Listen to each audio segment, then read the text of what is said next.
In today's tutorial, I'm going to show you how to disable and turn off personalized ads on your Chromebook web browser.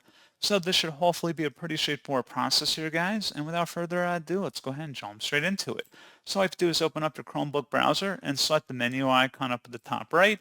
Go down and select Settings. On the left panel, select Privacy and Security. And then over here on the right, underneath Privacy and Security, select where it says Add Privacy. Should be something that says Add Topics at the top. Select it, and then toggle this option off to turn off Add Topic Personalization. And that's all you have to do.